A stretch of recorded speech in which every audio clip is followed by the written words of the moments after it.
რადგან პირამიდების კედლებსა და პაპირუსებზე უამრავი ღმერთკაცი და არაადამიანური გარეგნობის არსებებია გამოსახული, რომლებიც არც ძველ ეგვიპტელებს, არც ინდიელებს და არც ჩინელებს არ გვანან. მეცნიერთა ეს ნაწილი ფიქრობს და ამტკიცებს, რომ ისინი სხვა მეტად მაღალგანვითარებული ცივილიზაციის მიერ არ შექმნილი, რომელიც ზოგიერთის აზრით არამიწიერია. ისინი ფიქრობენ, რომ პირამიდის ასაგებად უდიდესი ლოდები ლევიტაციის გზით აიტანეს უცხოპლანეტელებმა. მეცნიერებს მიზეზი მიეცათ, ეფიქრათ, რომ ეს პირამიდები სასაფლაოს ან სამარხების ფუნქციას კი არ ასრულებდნენ, არამედ მათ აშენებდა არამიწიერი ცივილიზაცია. ანუ მარტივ ენაზე უცხოპლანეტელები, როგორც ენერგო საინფორმაციო ნაგებობას, რომლებიც ერთგვარად წარმოადგენდნენ გიგანტურ ასტრონომიურ ობსერვატორიებს.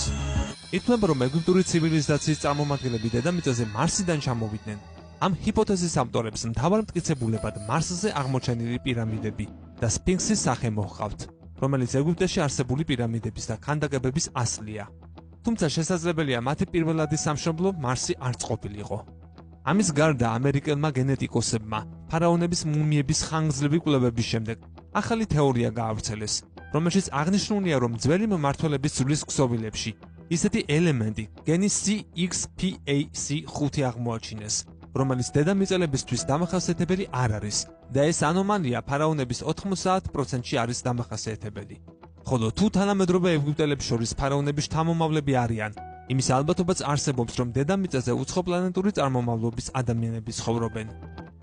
მეცნიერები ფიქრობენ, რომ ეგვიპტის მმართველები უცხოპლანეტელების და ადამიანების ჰიბრიდები იყვნენ და უნდა აღინიშნოს, რომ მათ გენეტიკის გარდა ადგილობრივი მოსახლეობისგან სხეულის აგებულებითაც გამოირჩეოდნენ.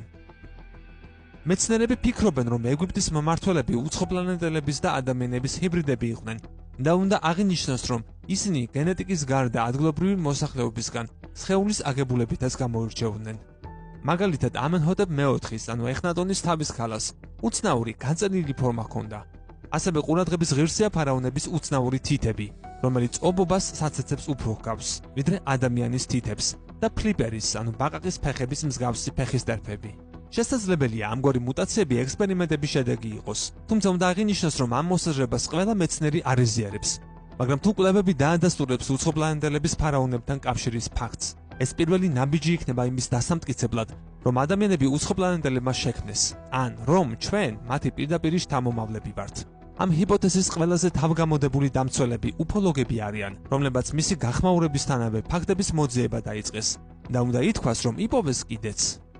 როგორც ისინი ამტკიცებენ, ეგვიპტის პაპირუსებში ნათქვამია, რომ ეხნატონს, რომელმაც საკუთარ ქვეყანაში კულტურული რევოლუცია განახორციელა, ურთიერთობა ზეციდან მოსულ არსებებთან ჰქონდა.